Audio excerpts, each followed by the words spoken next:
हाँ, सभी को मेरा नमस्कार। देखिए, आज हम बात करते हैं जनसंख्या,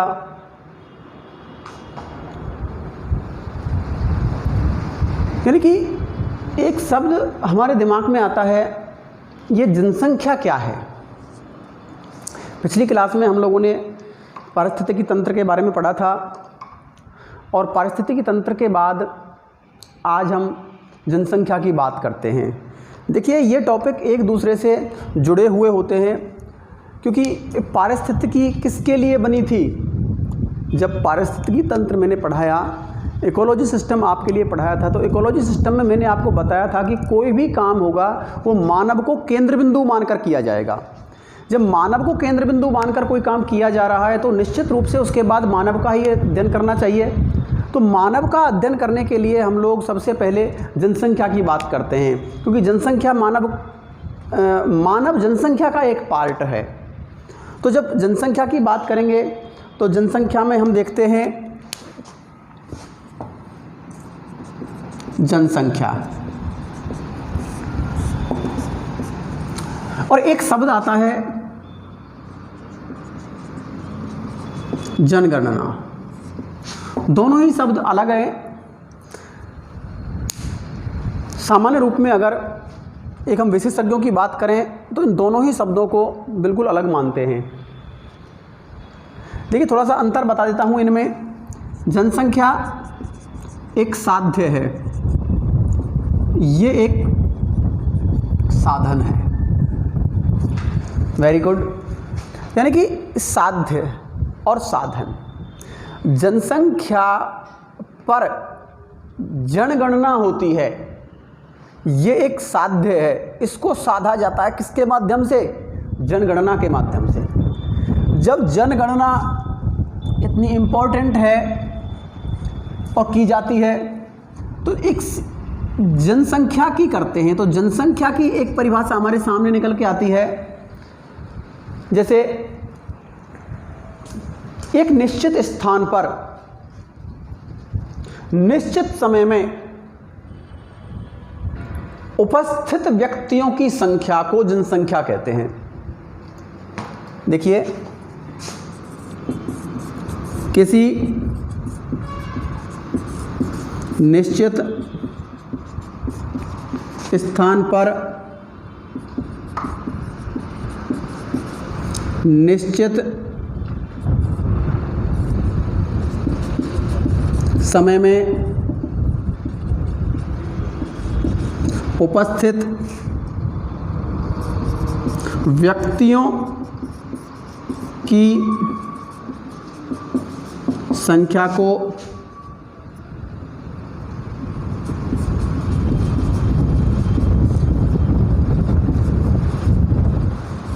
जनसंख्या कहते हैं। अब जनसंख्या की परिभाषा आ गई। भाई, कोई भी निश्चित स्थान, जैसे मान लो मैं राजस्थान की बात करूं। अब राजस्थान में एक निश्चित समय में, मान लो 5 वर्ष में या 10 वर्ष में जो व्यक्तियों की संख्या निवास करती है, जो व्यक्तियों की संख्या निवास करती है उसे जनसंख्या कहते हैं। उसे राजस्थान की जनसंख्या कहा जाता है। अब जो गणना होती है, जो व्यक्ति वहाँ पर रह रहे हैं, अब उनकी एक गणना अगर हम करें तो वो जनगणना कहलाती है। भारत में सर्वप्रथम जनगणना 1972 में की गई थी। 1872 में। कब की गई थी? 1872 में लॉर्ड रिपन, हमारे यहाँ के गवर्नर जनरल थे 1872 में, लॉर्ड रिपन। तो लॉर्ड रिपन के दौरान यह प्रथम जनगणना भारत में की गई थी। तो हम जनसंख्या की बात कर रहे थे। ये जनसंख्या एक राजनीतिक भूभाग स्थापित करने के लिए बहुत आवश्यक होती है। आप लोगों को पढ़ाया भी होगा, आपने खुद ने भी पढ़ा होगा। जिन बच्चों के पास राजनीति विज्ञान है वो बच्चे बड़े अच्छे से जानते हैं कि राज्य की परिभाषा, राज्य की परिभाषा, राज्य की परिभाषा में आवश्यक भूखंड और जनसंख्या और राजा, ये तीनों आवश्यक अंग हैं। एक राज्य के आवश्यक अंगों की अगर हम बात करें तो ये 3 आवश्यक अंग हैं। यदि जनसंख्या नहीं होती तो राज्य भी नहीं होता, स्टेट्स भी नहीं होता। तो कहीं ना कहीं हमारी राजनीतिक छवि भी इसके द्वारा प्रभावित है। तो हम इन चीज़ों को देखते हैं और समझते हैं कि ये हमारे लिए कितने आवश्यक होते हैं।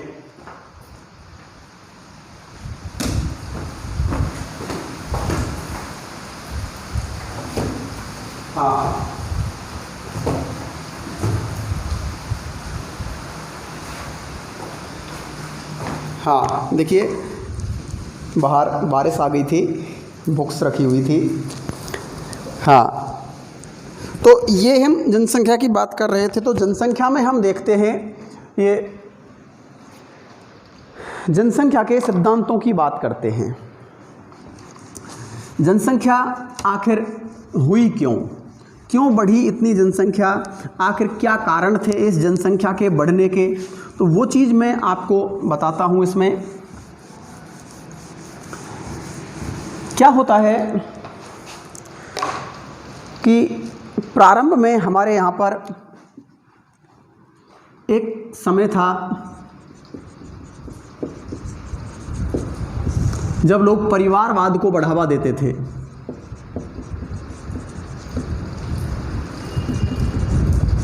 किसको बढ़ावा देते थे? परिवारवाद को।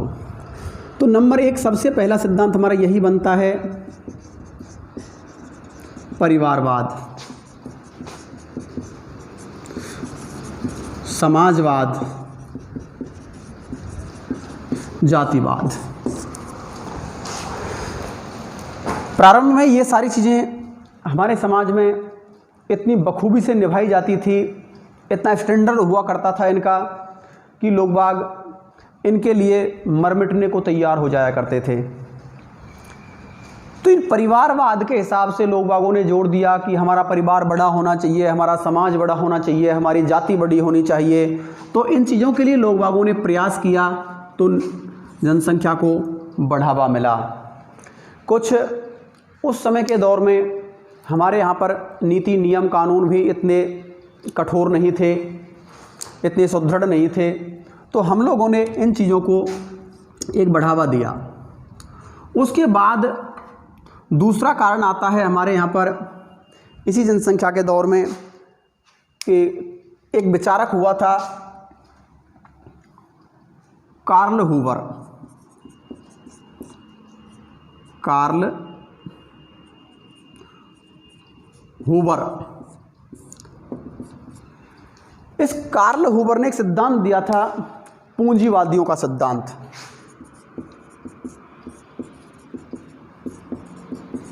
पूंजीवादियों का सिद्धांत। इन्होंने इस सिद्धांत में कहा कि आखिर पूंजीवादियों ने जनसंख्या को बढ़ाने का काम किया है। वो कैसे किया है, इसने कुछ इसके कारण भी बताए हैं, तो वो देख लीजिए। इन्होंने नंबर 1 कारण बताया रोजगार के साधन, यानी कि पूंजीवादियों ने रोजगार के साधनों पर ध्यान दिया। जब जनसंख्या बढ़ेगी तो निश्चित रूप से रोजगार के साधन होंगे, तभी तो लोग बाग जनसंख्या को बढ़ने के लिए उत्साहित होंगे कि सभी के लिए रोजगार मिलेगा।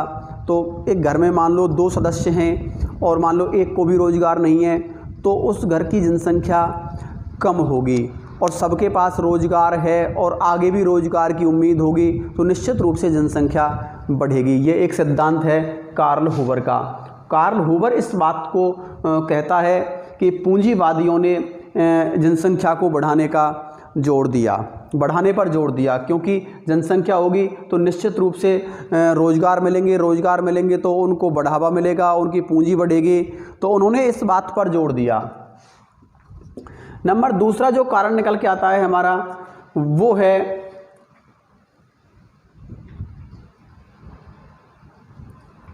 यहीं पर रोजगार के साधनों के साथ में ही एक कारण था 1965 की क्रांति। देखिए, आप लोगों को बता देता हूं मैं, एक क्रांति आई थी और पूरी दुनिया में आई थी, वो ज़बरदस्त क्रांति। यहाँ पर 67-68 के आसपास 1967 और 68 के आसपास हरित क्रांति, यानी कि यहाँ पर खाने पीने की कोई कमी नहीं रह गई थी। लोग बागों में इतना ज़बरदस्त क्रेज बढ़ा कि जिन लोगों के पास में कोई ज़माने में 1 बीघा में लगभग 10 मन अनाज होता था, तो वहाँ पर 20 मन अनाज का उत्पादन होना शुरू हो गया था। एकदम से किसान की आमदनी या आय दोगुनी हो गई थी हरित क्रांति के द्वारा। तो यहाँ पर जब लोग बागों को ये मजबूती मिली, तो ये सब मजबूती किसने दी? पूंजीपतियों ने दी। तो इन्होंने सोचा कि भाई अब तो रोज़गार की भी कोई कमी नहीं है, पूंजी की भी कोई कमी नहीं है, किसान खुशहाल है, किसानों की आमदनी दोगुनी हो गई, हरित क्रांति के द्वारा उत्पादन क्षमता बढ़ गई। भाई चावल और गेहूं की उत्पादन क्षमता बढ़ी, कहाँ फिलीपींस और जापान वगैरह से वहाँ से बीज लेके आए चावल और गेहूं का, और एक ऐसा संकर बीज लेके आए कि उत्पादन क्षमता ही दोगुनी हो गई। हमारे यहाँ जो 10 मन 1 बीघा में हुआ करता था, वहाँ 20 मन गेहूं 1 बीघा में उत्पादित होने लगा।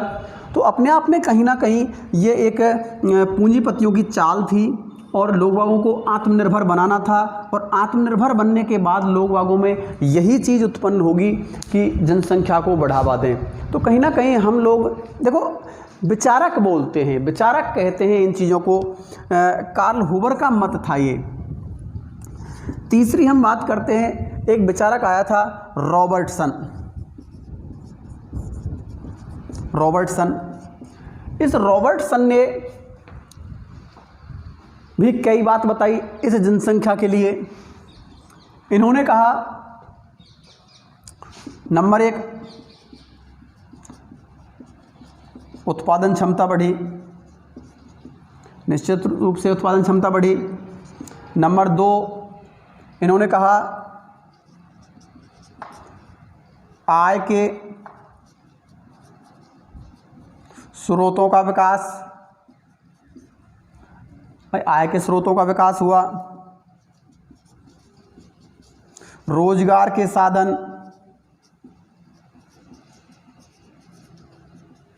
साधनों का विकास। नंबर अगला,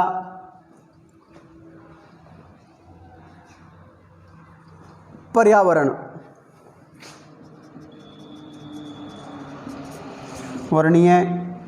प्रभाव। यानी कि यहाँ पर इन्होंने ये बताया और ये करने की कोशिश की कि रोजगार के साधनों का विकास भी यहाँ पर हुआ। पर्यावरण का प्रभाव कुछ ऐसा पड़ा कि यहाँ पर्यावरण जो पहले हुआ करता था वो ना रह के थोड़ा सा पर्यावरण की प्रकृति गर्म हुई।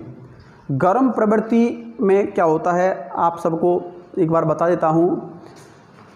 ठंडे प्रदेशों में जनसंख्या कम बढ़ती है, गर्म प्रदेशों में जनसंख्या ज़्यादा बढ़ती है। ये प्रकृति का प्रभाव है। लोग बागों में उत्सुकता जागृत होती है इस चीज़ के लिए, वो एक जलवायु का प्रभाव होता है।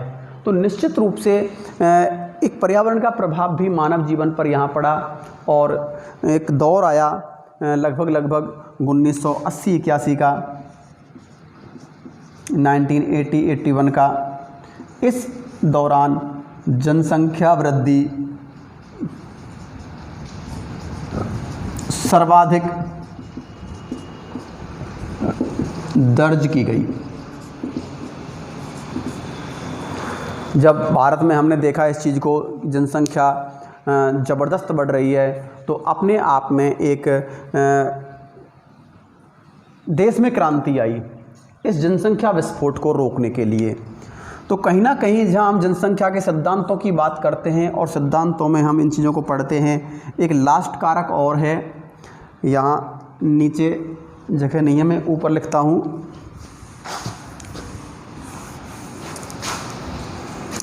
नंबर चौथा कारक है द्वितीय विश्व युद्ध। द्वितीय विश्व युद्ध की विभीषिका।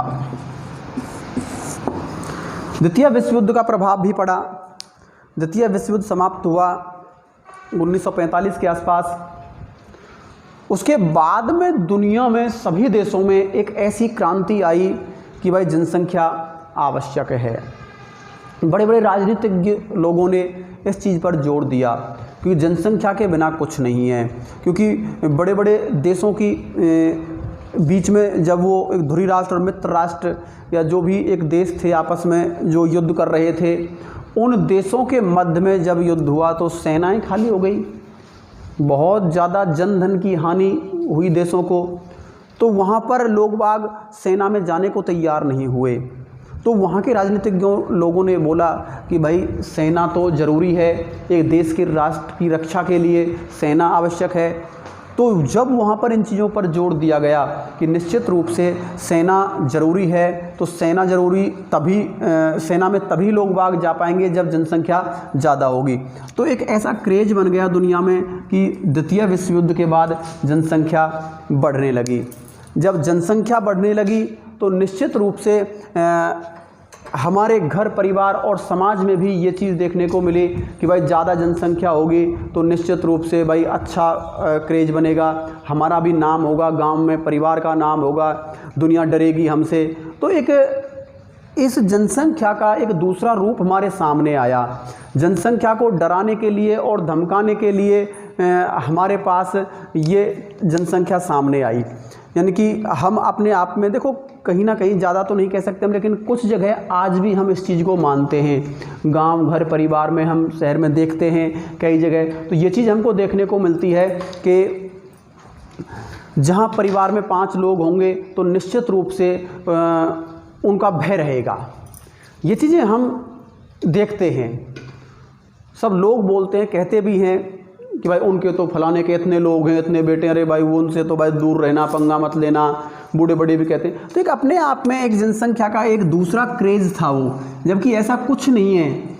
आज संविधान इतना मजबूत है, हमारे देश का कानून इतना मजबूत है देश का, कि ऐसी तो कोई खैर बात है ही नहीं। लेकिन फिर भी कुछ हद तक हम इस द्वितीय विश्व युद्ध में को देखें तो जनसंख्या वृद्धि का काम इस द्वितीय विश्व युद्ध ने भी किया। क्योंकि जब उन देशों में जो एक स्वतंत्र राष्ट्र थे उस समय, उन स्वतंत्र राष्ट्रों ने भी इस चीज़ पर बल दिया कि हाँ, अगर सेना मजबूत होगी, हमारी सेना ज़्यादा होगी, तो निश्चित रूप से हम किसी राष्ट्र को परास्त कर सकते हैं।